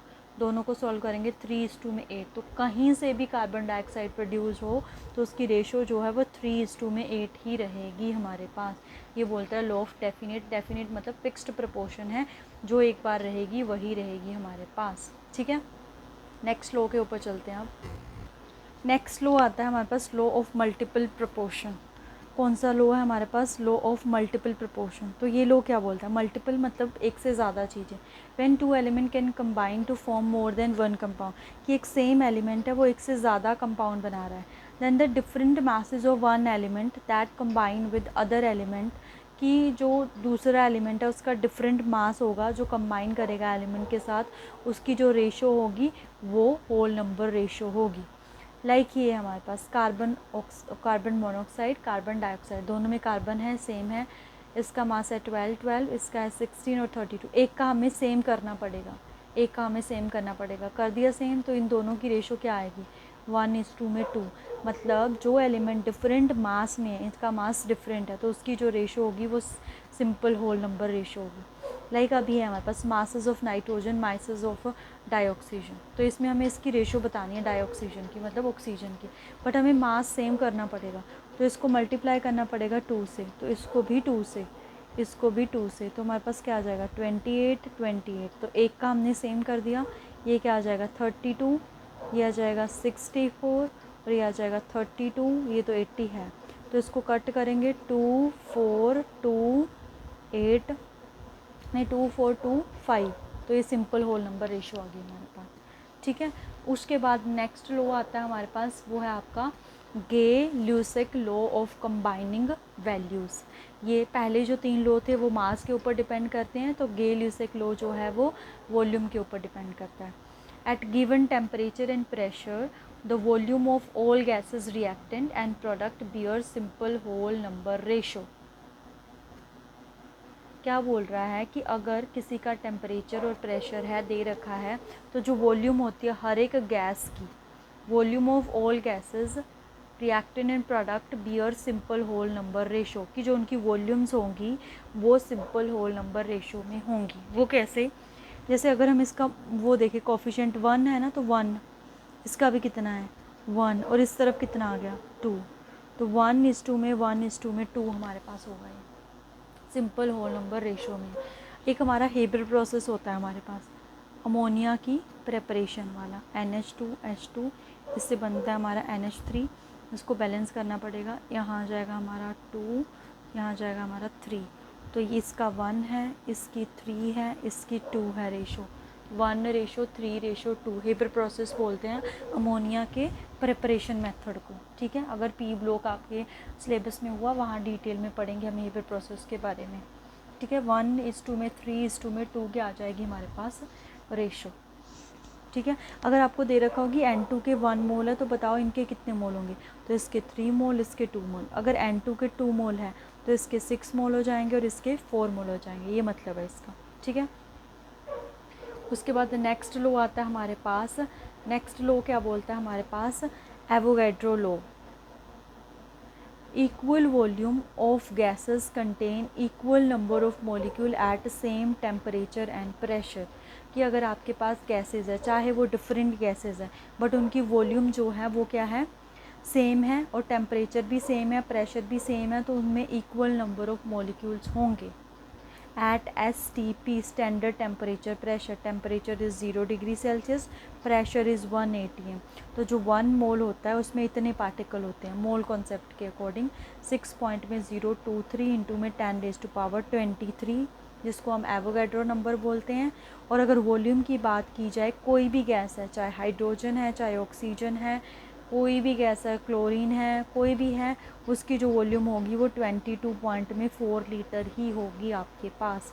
क्या होगी, 22.4 लीटर ही होगी हमारे पास। किसी की भी वॉल्यूम हो, उसका 1 मोल 22.4 लीटर के इक्वल ही होगा। ठीक है, ये मोल कॉन्सेप्ट में हम डिटेल में पढ़ेंगे। ये थे लो, तो लोज को अच्छे से पढ़ लेना है। आगे पूरी केमिस्ट्री इस एवोगैड्रो लो के ऊपर ही होती है। कई बार क्या होता है, ये डेफिनेशन दे देते हैं, पूछते हैं कौन सा लो है, तो ये हमारा एवोगैड्रो है, वॉल्यूम वाले। ये दोनों वॉल्यूम वाले हैं, बाकी तीनों मास के ऊपर डिपेंड करते हैं हमारे पास। ठीक है, देखो नेक्स्ट जो टॉपिक है वो है हमारे पास Dalton atomic theory. Proposed first atomic theory, जो सबसे पहली एटम से रिलेटेड एटॉमिक थ्योरी थी, वो किसने दी थी, डाल्टन ने। इसके ऊपर भी कई बार क्वेश्चन आ जाता है कि फर्स्ट एटॉमिक थ्योरी कौन से साइंटिस्ट ने दी थी, डाल्टन ने। तो वो अपने क्या बोलता है अपनी थ्योरी में, matter is made up of extremely small particle called atoms, कि जो मैटर है वो किससे बना होता है, छोटे छोटे पार्टिकल्स होते हैं, उसको हम बोलते हैं atom. Now atom of a same element are identical in all respect. Like हमारे पास हाइड्रोजन है, तो हाइड्रोजन हाइड्रोजन हाइड्रोजन हाइड्रोजन के एलिमेंट है, तो वो सेम होंगे हर रिस्पेक्ट में, चाहे शेप हो, साइज़ हो, केमिकल रिएक्शन हो, फिजिकल प्रॉपर्टी हो। Atom of a different element different in all respect, मतलब एक हाइड्रोजन के एटम है और ऑक्सीजन के है, तो वो हमेशा डिफरेंट होंगे किसी भी रिस्पेक्ट में, उसकी फिजिकल प्रॉपर्टी हो चाहे केमिकल प्रॉपर्टी हो। Atom is the smallest part that take part in the reaction, कि एटम ही वो स्मॉलेस्ट पार्ट है जो रिएक्शन में पार्टिसिपेट करता है। एटम के neither be created NOR be destroyed. ठीक है, आगे जाके इनकी थ्योरी की काफ़ी सारी लिमिटेशंस आ गई थी, हमारे पास मॉडर्न एटॉमिक थ्योरी आई थी, इनको डिस्कार्ड कर दिया गया था। लाइक ये जो चीज़ें हैं, सारे इनके पोस्टुलेट्स जो हैं वो हमारे पास फेल्ड हो गए थे। ठीक है, वो आगे जाके आएगा हमारे पास। अब हमने जो मेन करना है वो करना है मोल कॉन्सेप्ट, क्योंकि मोल कॉन्सेप्ट के ऊपर ही आपको क्वेश्चन आने हैं। ठीक है, सिंपल क्वेश्चन भी आ सकते हैं नंबर ऑफ़ मोल्स के, या फिर अगर हम बात करें हमारे पास नंबर ऑफ़ मोल्स का यूज़ करके लिमिटिंग रिएजेंट एक टर्म होती है, उसके ऊपर क्वेश्चन आपके प्रीवियस ईयर में आए हुए हैं, वो क्वेश्चन आ सकते हैं। या फिर एम्पिरिकल फार्मूला और मॉलिक्यूलर फार्मूला होता है, वो क्वेश्चन आ सकते हैं। तो इनको करने से पहले हमें 2-3 छोटी छोटी टर्म्स हैं उसके बारे में पढ़ना है, अगर वो क्लियर होगी फिर हम अपना मोल कॉन्सेप्ट करेंगे। ठीक है, तो ये हमारी टर्म सबसे पहले atomic mass unit also known as a 1 Dalton, क्योंकि डाल्टन ने दी थी तो इसको 1 डाल्टन भी बोलते हैं और एटॉमिक मास यूनिट भी बोलते हैं। तो ये क्वेश्चन आया हुआ है PYQ में कि 1 AMU किसके इक्वल होता है, 1 पॉइंट में 6 × 10⁻⁻24 ग्राम के इक्वल होता है। अगर इसको डिफाइन करना है, 1/12 the mass of 1 atom of carbon 12 isotope. अभी आइसोटोप्स क्या है, structure of atom, second chapter है आपका, वहाँ पे हम डिटेल में डिस्कस करेंगे। एटॉमिक नंबर, ठीक है, आपके पास जो एटॉमिक नंबर है आपने जस्ट छोटा सा यहाँ पे याद कर लीजिए, स्ट्रक्चर ऑफ एटम में डिटेल में देखेंगे what is proton, what is neutron, ये सारी चीज़ें, इलेक्ट्रॉन्स क्या है, बट इतना याद रख लीजिए एटॉमिक नंबर वो नंबर ऑफ़ प्रोटॉन्स किसी भी एलिमेंट, लाइक ऑक्सीजन है उसका एटॉमिक नंबर होता है 8, उसका एटॉमिक नंबर 8 है, विच मीन्स उसमें 8 प्रोटॉन है। इसको हम जेड से रिप्रेजेंट करते हैं, उसकी यूनिट हम यू ले लेते हैं। उसके बाद ग्राम एटॉमिक मास, पहले एटॉमिक मास आ जाता है हमारे पास। एटॉमिक मास क्या होता है, सम ऑफ प्रोटॉन प्लस में न्यूट्रॉन। ठीक है, ग्राम एटॉमिक मास क्या होगा, जब हम एटॉमिक मास को ग्राम में लेंगे। ये छोटी छोटी टर्म है, बस इसको डिफाइन करना है, मतलब थोड़ा सा आइडिया होना चाहिए, ज़्यादा नहीं। सबसे इंपॉर्टेंट टर्म है आपकी ये मोलिकुलर मास इसकी। ठीक है, मोलिकुलर मास क्या है आपके पास, मास ऑफ 1 मॉलिक्यूल, कोई भी एक मॉलिक्यूल है उसका मास। लाइक आपके पास वाटर मॉलिक्यूल है उसका मास। देखो कैसे फाइंड आउट करते हैं, वेरी वेरी इंपॉर्टेंट है, मोल कॉन्सेप्ट में ये चीज़ें यूज़ होंगी मोलर मास वाली। तो हमारे पास क्या है, H2O है, H2O, इसका मोलिकुलर मास फाइंड करना है। इसमें 2 हाइड्रोजन है, प्लस में ऑक्सीजन है, तो 2 एज इट इज़। हाइड्रोजन का मास होता है 1, ऑक्सीजन का कितना होता है 16 प्लस में 2 कितना आ गया, ग्राम पर मोल, ये इसकी ऐसे यूनिट होती है। ठीक है, मोलर मास। अब जैसे ये बोला गया इसका मोलिकुलर और मोलर मास हम सेम यूज़ कर लेते हैं। ये ग्लूकोज है, इसका मोलर मास आपको फाइंड आउट करना है। ठीक है, तो इसमें 6 कार्बन है, 12 हाइड्रोजन है और 6 ऑक्सीजन है। तो 6 कार्बन का होता है 12, हाइड्रोजन का तो 1 ही आ जाएगा 12, ऑक्सीजन का होता है 16। तो 12 6 72 प्लस में 12 प्लस में 16 6 96, जब सॉल्व करेंगे 180 ग्राम पर मोल इसका आंसर आ जाएगा। किसी का भी मोलर मास निकालना है, उसमें जो भी एलिमेंट प्रेजेंट है और कितने कितने प्रेजेंट है उनको अलग करके हम फाइंड आउट करेंगे। ठीक है, आप मेरे को कमेंट सेक्शन में बताओगे मोलर मास ऑफ H2SO4। ठीक है, H2SO4 का आपको मोलर मास बताना है, ये कितना होगा।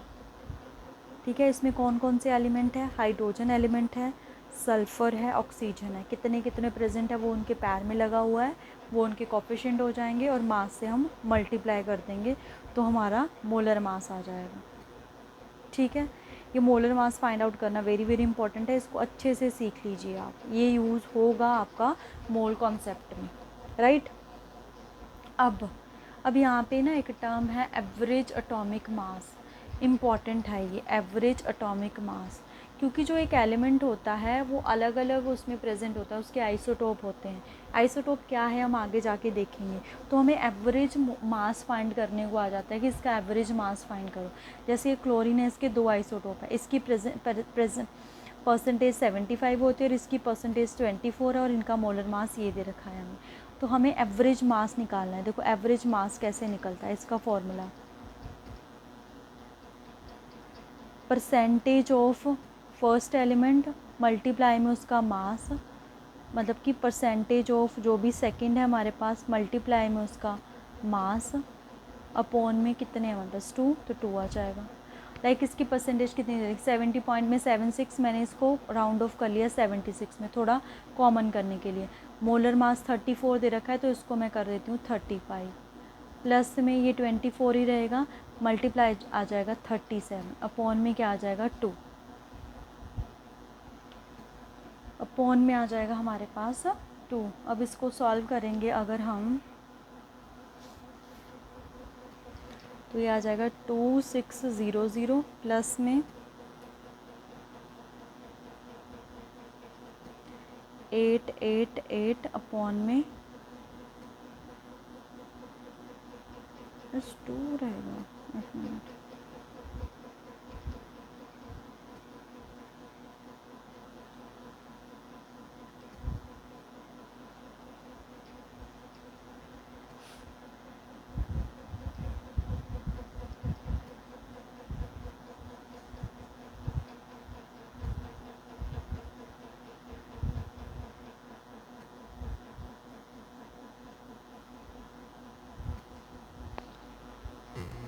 अपॉन में ना 100 आएगा यहाँ पे, ठीक है। अपॉन में क्या आएगा 100, अपॉन में 100, क्योंकि परसेंटेज है ना, टोटल परसेंटेज 100 में से होगी हमारी।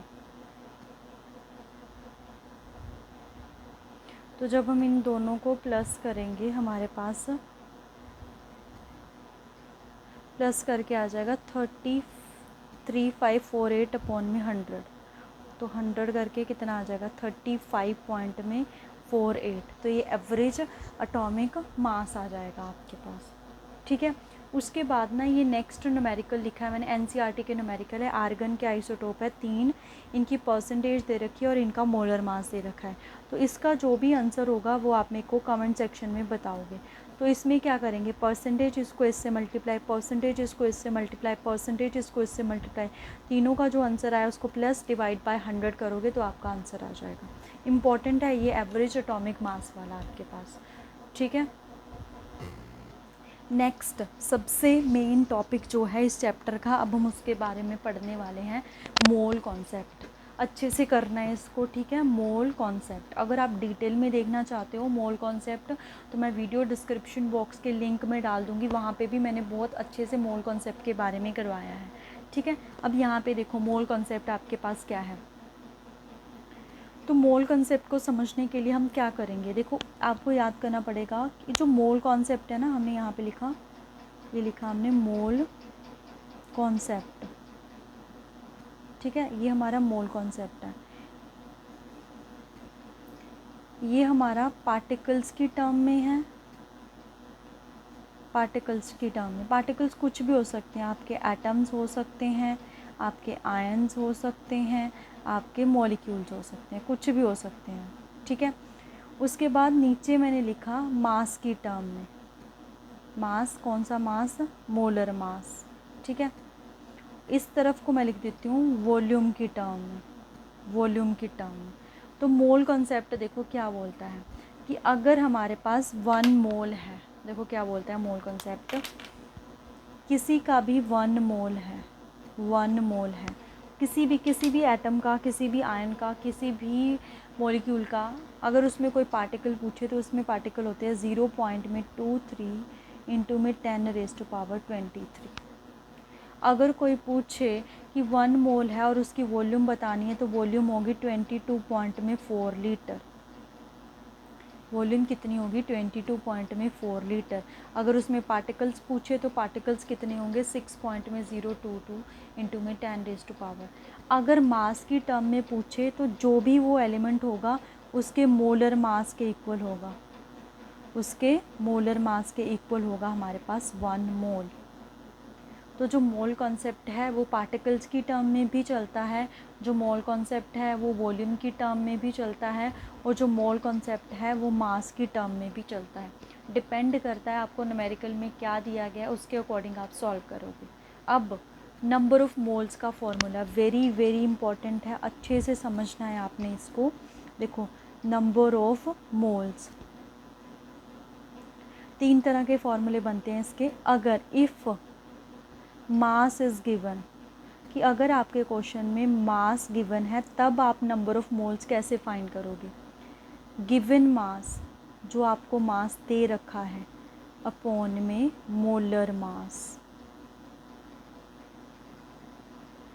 ठीक है। फॉर एग्ज़ाम्पल आपको बोला गया है 4 ग्राम ऑफ NaOH है, इसमें आपको फाइंड आउट करने हैं कितने नंबर ऑफ़ मोल्स होंगे।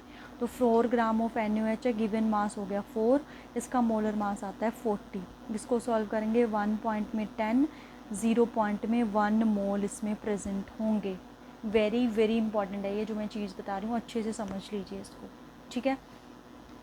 उसके बाद है second, if volume is given, कि अगर हमें वॉल्यूम दे रखी हो तब हमारा नंबर ऑफ़ मोल्स किसके इक्वल होगा। गिवन वॉल्यूम अपॉन में 22 पॉइंट में 4, क्योंकि वॉल्यूम की टर्म में 22 पॉइंट में 4 है। फॉर एग्ज़ाम्पल आपको दे रखा है कि 44 पॉइंट में 8 लीटर वॉल्यूम है, किसी की भी हो, N2 को हो, H2O की, किसी की भी हो, आपको नंबर ऑफ़ मोल्स फाइंड करने हैं। तो गिवन वॉल्यूम अपॉन में 22 पॉइंट में 4, इसको कट करेंगे तो हमारे पास आ जाएगा 2 मोल। हमारे पास क्या आ जाएगा, 2 मोल, ठीक है। उसके बाद C है आपके पास, if particles is given, particles are given, आपको नंबर्स दे रखे हैं, ठीक है। नंबर ऑफ़ पार्टिकल्स हैं, नंबर ऑफ़ मॉलिक्यूल्स हैं, नंबर ऑफ़ एटम्स हैं, नंबर ऑफ़ मोल्स नहीं। तब हमारा नंबर ऑफ़ मोल्स कैसे निकलेगा। गिवन पार्टिकल्स अपॉन में एवोगैड्रो नंबर, जो कि आपके पास ये, जैसे आपको किसी के भी पार्टिकल दे रखे हो, लाइक दे रखे हो 12 पॉइंट में 044 इंटू में 10 रेज़ टू पावर 23 ही दे रखा हो, तो ये गिवन पार्टिकल अपॉन में एवोगैड्रो नंबर। तो क्या ये सिंपल कैंसिल हो गया, 6 1 ज़ा 2, तो कितने मोल प्रेजेंट होंगे, 2 मोल। ऐसे सिंप्लीफाई करके आपको कहीं पे भी मोल कॉन्सेप्ट नहीं मिलेगा। ये जो मैंने तीनों चीज़ें बताई हैं, आपने सबसे पहले देखना है क्वेश्चन में क्या दे रखा है आपको। मास दे रखा है तो गिवन मास अपॉन में मोलर मास, वॉल्यूम दे रखी है, गिवन वॉल्यूम अपॉन में 22 पॉइंट में 4, पार्टिकल्स दे रखे हैं, गिवन पार्टिकल अपॉन में 6.022 इंटू में 10 रेज़ टू पावर 23। अगर ये चीज़ क्लियर होगी, किसी के भी नंबर ऑफ़ मोल्स पूछे आप आसानी से फाइंड आउट कर सकते हो, ठीक है। अब अगर इससे रिलेटेड आप ज़्यादा न्यूमेरिकल करना चाहते हो, ठीक है, आपने फ़र्स्ट टाइम ये चीज़ देखी है, तो मैंने जो डिस्क्रिप्शन बॉक्स में आपको मोल कंसेप्ट की वीडियो डाली है, उसमें मैंने नंबर ऑफ़ मोल्स के बहुत सारे न्यूमेरिकल प्रैक्टिस करवाए हैं, वहाँ से आप देख सकते हो। क्योंकि इस चैप्टर से आपको लिमिटिंग रिएजेंट का क्वेश्चन आया आपके प्रीवियस ईयर क्वेश्चन में, मैं मेन फोकस वहीं पर करूँगी। इसके अगर आप क्वेश्चंस और ज़्यादा करने चाहते हो तो मैंने क्या बोला, डिस्क्रिप्शन बॉक्स में आपको एक वीडियो दे रखी है, वहाँ से स्टार्टिंग में तो आपको इंट्रोडक्शन पार्ट मिलेगा, बाद में मैंने न्यूमेरिकल सॉल्व करवाया, तो वहाँ से आप न्यूमेरिकल पार्ट देख सकते हो। फिर भी आपको समझ में नहीं आता, आप कमेंट सेक्शन में कमेंट करके बताना कि मैम हमें नंबर ऑफ़ मोल्स के न्यूमेरिकल करने हैं, तो मैं आपको नंबर ऑफ़ मोल्स के न्यूमेरिकल्स की अलग से वीडियो डाल दूँगी, ठीक है। फ़िलहाल के लिए नंबर ऑफ़ मोल्स का इतना एनफ है आपके लिए, कैसे आपको नंबर ऑफ़ मोल्स फाइंड करना है। नंबर ऑफ़ मोल्स का मतलब पता क्या है, कि एक तरह से क्वांटिटी, जैसे हम बोलते हैं ना कि 1 डज़न है, उसमें कितने बनानास होते हैं, 12, वैसे 1 मोल है, उसमें कितने नंबर्स होते हैं, कितने पार्टिकल, उसका एवोगैड्रो नंबर। मास की टर्म में उसका मोलर मास हो जाएगा, वॉल्यूम की टर्म में 22 पॉइंट में 4 लीटर हो जाएगा, ठीक है। आई होप आपको ये समझ में आया होगा। आगे चलते हैं हम। तो ये मैंने न्यूमेरिकल दिया था NCERT से, क्या लिखा हुआ है, in 3 moles of a C2H6 calculate number of moles of carbon atoms, कि इसमें कितने number of moles of carbon atom होंगे, number of moles of hydrogen atom, number of molecules of ethane. देखो क्वेश्चंस को देख के समझना है। सबसे पहले आपके पास C2H6 है। इसमें अगर हम देखें 2 कार्बन है 6 हाइड्रोजन है, 2 कार्बन है 6 हाइड्रोजन है, व्हेन इसका 1 मोल है। अब कितने मोल है इसके? 3 मोल है। तो 3 मोल में 1 मोल में 2 कार्बन है तो 3 मोल में कितने हो जाएंगे? 6 कार्बन। 1 मोल में 6 हाइड्रोजन है तो 3 मोल में कितने हो जाएंगे? 18 हाइड्रोजन। तो पहले पार्ट तो यही यहाँ से हमारे सॉल्व हो गए। Number of moles of carbon atom, अगर 1 मोल होता तो उसमें 2 कार्बन एटम्स थे और 6 हाइड्रोजन एटम्स थे। 3 मोल्स है तो 3 मोल्स में 6 कार्बन एटम और हाइड्रोजन इज़ 18। नेक्स्ट है number of molecules of ethane. तो हमें number of molecules find out करने हैं ईथेन के। तो हमें इतना पता है कि जो 1 मोल है वो हमारे पास 6.022 इंटू में 10⁻23 होता है। तो इतने मॉलिक्यूल्स होंगे। अब उसके मोल्स कितने दे रहे हैं, हमें यहाँ पे मोल्स फाइंड करने की ज़रूरत नहीं है, उसने पहले मोल दे रखा है तो 3 आ जाएगा। तो 3 मोल में कितना आएगा? मल्टीप्लाई कर देंगे 18.066 इंटू में 10⁻23 मॉलिक्यूल। बिल्कुल सिंपल सा क्वेश्चन था, कोई मुश्किल यहाँ पे क्वेश्चन नहीं था आपके पास। ठीक है, नेक्स्ट चलते हैं। देखो नेक्स्ट है आपके पास एक मास परसेंटेज, सिंपल टर्म है, कोई मुश्किल नहीं है। लाइक आपके पास है NaOH। इसमें बोला है कि परसेंटेज निकालो ऑक्सीजन की। तो ऑक्सीजन का इसमें मास कितना है? 16, क्योंकि एक ही ऑक्सीजन प्रेजेंट है। अगर ज़्यादा ऑक्सीजन, 2 ऑक्सीजन प्रेजेंट होते तो 32 हो जाते। जितने प्रेजेंट है उतना मास अपॉन में टोटल होता है इसका 40 मल्टीप्लाई में 100। 10 से 10, 4 1 4 4 40%। तो कितना परसेंट ऑक्सीजन प्रेजेंट है? 40%। इसी तरह हम सोडियम का भी निकाल सकते हैं, हाइड्रोजन का भी निकाल सकते हैं हम मास परसेंटेज। ठीक है, किसी का भी मास परसेंटेज। अब नेक्स्ट चलते हैं। अब आ रहा है मोलिकुलर फार्मूला और एम्पिरिकल फार्मूला। देखो इसको कैसे समझना है। आपके पास है बेंजीन, आपके पास है ग्लूकोज, आपके पास है सिंपल शुगर। ठीक है, बेंजीन का फॉर्मूला होता है C6H6, ग्लूकोज का फॉर्मूला है C6H12O6, शुगर का फॉर्मूला है C12H22O11। ये शुगर का फॉर्मूला है हमारे पास। ठीक है, अब ये है इनके मोलिकुलर फॉर्मूले। ये क्या है? Molecular formula. अब आपको एम्पिरिकल निकालना है। एम्पिरिकल क्या होता है? देखो जो मोलिकुलर है वो है हमारा एक्चुअल, ये जो एक्चुअल है। एम्पिरिकल है हमारा सिंपल रेशो वाला। इसका मतलब क्या है? देखो ये जो दोनों नंबर्स है, क्या इसमें से मैं 6 कॉमन निकाल लूँ? दोनों में से 6, अंदर क्या बचेगा? CH। तो जो ये CH है ये इसका एम्पिरिकल फार्मूला है। सिमिलरली ऑक्सीजन, इसके ग्लूकोज वाले में से भी 6 कॉमन चला गया, यहाँ से 6 गया तो C बचा, यहाँ से 12 गया, यहाँ पे 2 बचा, यहाँ से 6 गया, यहाँ पे O बचा। तो ये इसका एम्पिरिकल फार्मूला है। सेम यहाँ पे, यहाँ से हम कुछ भी कॉमन नहीं कर सकते हैं। C12H22O11 कुछ भी कॉमन नहीं आ सकता है। तो इसका मोलिकुलर फार्मूला और एम्पिरिकल फार्मूला सेम होगा आपके पास। वेरी वेरी इंपॉर्टेंट है, ये क्वेश्चन भी आया हुआ था एम्पिरिकल फार्मूले वाला प्रीवियस ईयर में। ठीक है, यहाँ से आपने ये जो हम नंबर फाइंड आउट करते हैं ना, ये कैसे आता है हमारे पास कि 6 कॉमन जाएगा। यहाँ तो हमारे पास फार्मूला है, न्यूमेरिकल में आपको फार्मूला नहीं देंगे, तो इसको N से रिप्रेजेंट करते हैं। ये हमारे पास मोलिकुलर मास अपॉन में एम्पिरिकल मास होता है, अपॉन में एम्पिरिकल मास होता है। देखो जैसे बेंजीन के केस में 6 आया, देखो कैसे आया होगा। C6 है, H6 है, तो कितना होगा? 12 6 72 प्लस में 6 78 इसका मोलिकुलर मास हो गया। अपॉन में मोलर मास कितना हुआ हमारा?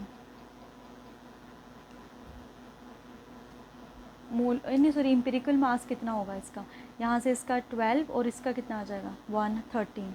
तो 13 1 13 6 कितना आ गया? 6 इसका नंबर आ गया। तो ऐसे ही यहाँ से N फाइंड आउट करना है। ये N वाला फार्मूला इंपॉर्टेंट है। न्यूमेरिकल में आपको मोलिकुलर मास देंगे वो, अगर मोलिकुलर मास दे रखा है, एम्पिरिकल हम फाइंड करके N फाइंड आउट करते हैं। ठीक है, उसके बाद ना एक वेपर डेंसिटी होती है। कई बार क्वेश्चन में वो वेपर डेंसिटी देते हैं, तो आप लिखोगे कि जो मोलिकुलर मास है वो 2 मल्टीप्लाई में वेपर डेंसिटी होता है। अगर आपको एम्पिरिकल फॉर्मूले वाले क्वेश्चन में वेपर डेंसिटी दे रखा हो तो आपको मोलिकुलर मास निकालना है, तो सिंपल 2 से मल्टीप्लाई कर दोगे, वो आपका मोलिकुलर मास आ जाएगा। इसको भी नोट डाउन करके रखना है, ठीक है। तो ये एम्पिरिकल फॉर्मूले का पार्ट था। अब हम न्यूमेरिकल पे चलते हैं। इसके सिर्फ 2 टॉपिक बचते हैं, आपका मोलिकुलर फॉर्मूला और लिमिटिंग रिएजेंट, दोनों ही मोस्ट इंपॉर्टेंट है आपके पास, ठीक है। तो ये है आपका एनसीईआरटी से मैंने क्वेश्चन लिया है एम्पिरिकल फॉर्मूले का। देखो कैसे सॉल्व करोगे इसको। Compound contain this gram of A hydrogen, carbon and chlorine. Hydrogen है, कार्बन है, क्लोरीन है। कितनी परसेंटेज दे रखी है? 4.07, कार्बन की 24.27, क्लोरीन की 71.65। सबसे पहले आपने उसकी परसेंटेज लिख दी, ठीक है। उसके बाद नेक्स्ट टेबल में आप लिखोगे इनके मोलर मास, जो भी ये एलिमेंट है। हाइड्रोजन है उसका 1 है, कार्बन है उसका 12 है, और क्लोरीन है इसका होता है हमारे पास 35। नेक्स्ट हम निकालेंगे नंबर ऑफ़ मोल्स। क्या निकालेंगे? Number of moles. देखो इसको मैं अप्रॉक्सीमेटली 4 लिख सकती हूँ, इसको मैं अप्रॉक्सीमेटली 24 लिख सकती हूँ, और इसको मैं अप्रॉक्सीमेटली 72 लिख सकती हूँ, ठीक है। इसको मैंने अप्रॉक्सीमेटली 72 लिख लिया। अब देखो होता क्या है हमारे पास। नंबर ऑफ़ मोल्स निकालेंगे। गिवन मास है 4 अपॉन में मोलर मास 1, गिवन मास है 24 अपॉन में 12, गिवन मास है 72 अपॉन में 35, ठीक है। ये आ गया 4, ये हमारे पास आ जाएगा 2, और ये हमारे पास अप्रॉक्सीमेटली 2 ही है हमारे पास, समथिंग 2 पॉइंट समथिंग आ जाएगा। तो हमने सिंपल होल नंबर रेशो लेनी है। तो 4 2 1। अब इनमें से कॉमन आ रहा है हमारा 2 क्या आ रहा है इनमें से कॉमन, तो 2 को कॉमन निकाल देते हैं। यहाँ बचेगा 2, यहाँ बचेगा 1, यहाँ क्या बचेगा 1, यहाँ क्या बचेगा 1। तो हाइड्रोजन 2 है, कार्बन 1 है, क्लोरीन 1 है। मतलब फॉर्मूला, एम्पिरिकल फार्मूला देखो क्या बनेगा। कार्बन 1 है, हाइड्रोजन 2 है, और क्लोरीन कितना है हमारे पास 1। ये बना इसका एम्पिरिकल फार्मूला। हमें मोलर मास दे दिया गया है, हमने मोलिकुलर फार्मूला फाइंड करना है। एम्पिरिकल कर दिया, अब एम्पिरिकल मास चाहिए हमें, क्योंकि हमें एन चाहिए। एम्पिरिकल मास यहाँ से कार्बन का 12, हाइड्रोजन का 2, क्लोरीन का 35। तो कितना हो जाएगा? 2 2 4 9, 3 और 1 4 5, 59 हो गया हमारे पास, 59। अब एन निकालना है हमें। मोलर मास इज़ 98.96 अपॉन में 59। एम्पिरिकल ये है हमारे पास, अपॉन में 59, ठीक है। तो इसको जब हम सॉल्व करेंगे,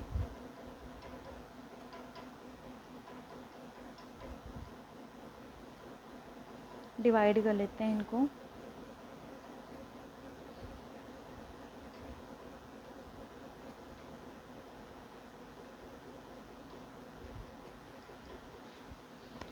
ये आएगा हमारे पास अप्रॉक्सीमेटली 2। क्या आएगा हमारे पास? अप्रॉक्सीमेटली 2। तो अगर हम इसका फॉर्मूला बनाएंगे तो मोलिकुलर फार्मूला क्या बनेगा?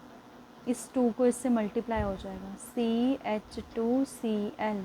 तो क्या बन जाएगा ये? C2H4Cl। मतलब ऐसे होगा ये, 2 कार्बन है हमारे पास, 2 हाइड्रोजन है, उसके बाद यहाँ Cl है, यहाँ भी Cl है, यहाँ भी Cl है, Cl भी 2, H। तो ये है फॉर्मूला।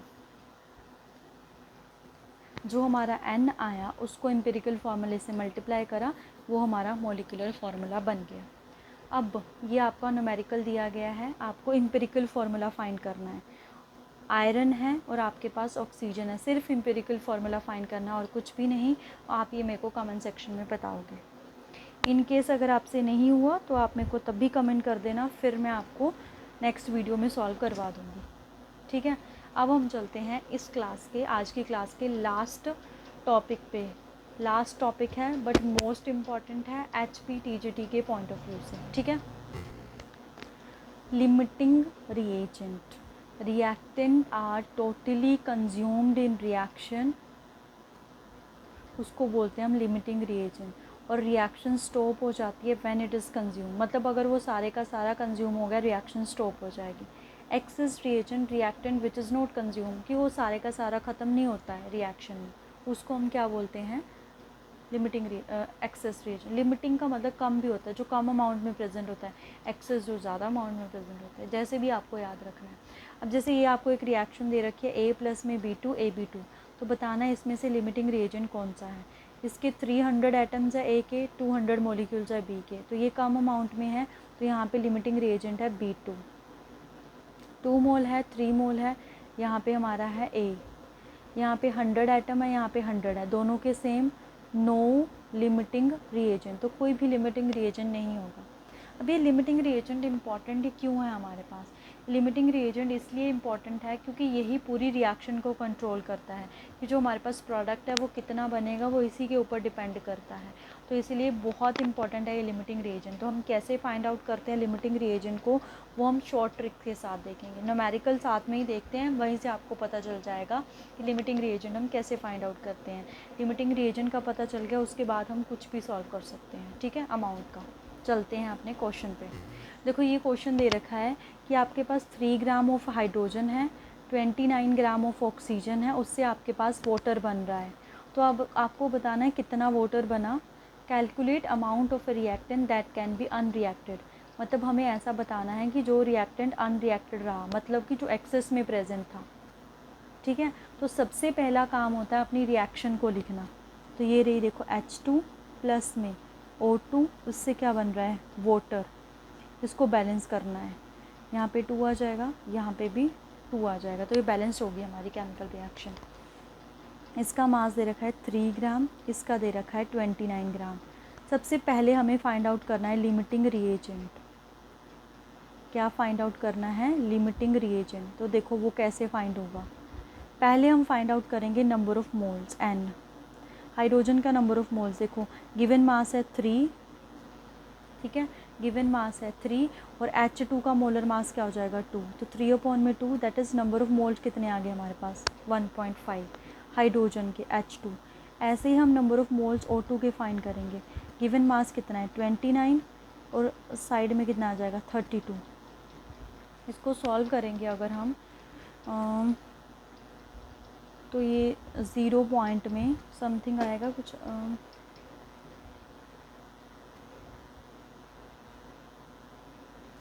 0.91 आ जाएगा। ये तो आए हमारे पास नंबर ऑफ़ मोल्स। अब इन नंबर ऑफ़ मोल्स को, जो हमें स्टोइकियोमेट्रिक कोफिशिएंट है यहाँ पे, जैसे इसका स्टोइकियोमेट्रिक कोफिशिएंट क्या है हमारे पास 2, तो इसको 2 से डिवाइड करेंगे। इसको किससे डिवाइड करेंगे 2 से, तो हमारे पास आ जाएगा 0.75। ऑक्सीजन है, उसका स्टोइकियोमेट्रिक कोफिशिएंट कितना है 1 ही है, तो इसको 1 से डिवाइड करेंगे 0.91। यहाँ पे काम ख़त्म हो गया। सबसे पहले हमने क्या करा, जो भी रिएक्टेंट है उनके नंबर ऑफ़ मोल्स फाइंड करें। नंबर ऑफ़ मोल्स कैसे, गिवन मास अपॉन में molar mass, given mass upon में मोलर मास हो गया। उसके बाद उनके जो स्टोइकियोमेट्रिक कोफिशिएंट है बैलेंस्ड केमिकल रिएक्शन में, जैसे इसका 2 है, इसका 1 है, उससे डिवाइड करा। तो जो भी लेसर अमाउंट में, ये लेसर अमाउंट में प्रेजेंट आया, मतलब इसका लेसर वैल्यू आई, तो यही हमारा लिमिटिंग रिएजेंट है। यही क्या होगा हमारा लिमिटिंग रिएजेंट, ये हमारा लिमिटिंग रिएजेंट है, विच मीन्स कि यही हमारी रिएक्शन को कंट्रोल करेगा। यही हमारी रिएक्शन को क्या करेगा, कंट्रोल करेगा, ठीक है। अभी कैसे कंट्रोल करेगा, देखो हमारे पास हाइड्रोजन के देखो 2 मोल है, तो हमें वाटर का 1 मोल मिल रहा है, तब हमें वाटर का 1 मोल मिल रहा है। हाइड्रोजन के 2 मोल है, तो सॉरी वाटर के भी 2 मोल हैं, वाटर के भी कितने मोल हैं 2 मोल है। अब एक्चुअल में हाइड्रोजन के मोल कितने हैं हमारे पास 1.5, तो जब वो हाइड्रोजन के 1.5 मोल होंगे, तो वाटर के भी कितने होंगे 1.5 मोल। बस अब हम यहाँ से मास फाइंड आउट कर सकते हैं, वाटर का निकालना है। 1 मोल ऑफ वाटर किसके इक्वल होगा, उसके मोलर मास के, तो मोलर मास कितना होगा उसका 18 ग्राम। अब कितना मोल है 1.5, तो वो कितना आ जाएगा 18 मल्टीप्लाई में 1.5,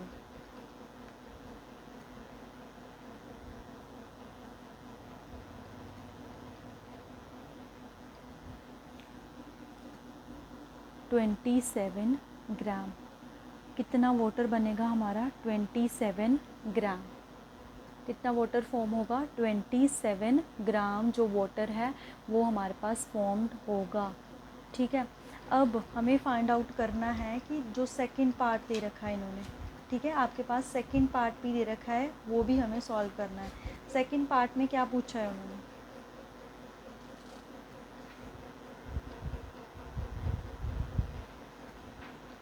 सेकंड पार्ट में उन्होंने पूछा हुआ है हमारे पास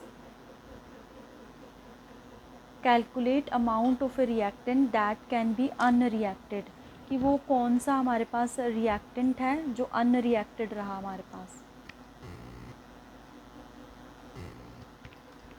सो ये नेक्स्ट पार्ट देखो कैसे होगा हमारे पास, number of moles of O2 added, ये जो O2 के ऐड करे गए नंबर ऑफ मोल्स वो कितने हैं 0.91, हमने फाइंड आउट करा ना 0.9 mole. Number of moles of O2 used, उसके यूज़ कितने हुए, क्योंकि जितने लिमिटिंग रिएजेंट के यूज़ हो रहे हैं उतने ही हमारे पास किसके यूज़ होंगे, उतने ही हमारे पास किसके यूज़ होंगे, हमारे पास जो नेक्स्ट है 0.75। तो अनरिएक्टेड कितने बचे, माइनस कर देते हैं 0.91 माइनस में 0.75, कितना आ जाएगा, दोनों को माइनस करेंगे अगर हम 11 में से हम 5 माइनस करेंगे 6 आ जाएगा, फिर 5 आ जाएगा, फिर 1 आ जाएगा, 0 पॉइंट इतने मोल। तो इतने मोल ऑक्सीजन के अनरिएक्टेड बचेंगे हमारे पास। तो ये है लिमिटिंग रिएजेंट का क्वेश्चन।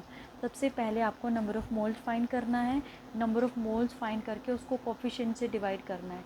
जैसे कोफिशिएंट से डिवाइड हुआ जो वैल्यू आई, जो वैल्यू कम होगी वो लिमिटिंग रिएजेंट होगा, बस उसी के अकॉर्डिंग मोल चलाने हैं हमने, क्योंकि फिर रिएक्शन देखनी है, रिएक्शन में उसके 2 मोल है तो प्रोडक्ट के भी 2 मोल आए हमारे पास।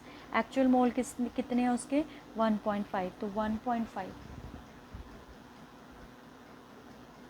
तो 1.5 आ गए, तो वाटर के भी कितने मोल आएंगे 1.5, मास निकाला 27 ग्राम आ गया ऐसे। ठीक है, अब ये क्वेश्चन है आपके पास, इफ़ दिस, मैं इसकी रिएक्शन देखो लिखी हुई है यही CaCO3 प्लस में HCl CaCl2 और CO2, ये बैलेंस्ड केमिकल रिएक्शन यहाँ पे लिख देती हूँ CaCO3 HCl, इससे बन रहा है हमारे पास CaCl2 प्लस में CO2, यहाँ पे हमारा 2 आ जाएगा, HCl ही है ना इसमें, यहाँ पे वाटर है, तभी मैं सोचूँ यहाँ पे वाटर है,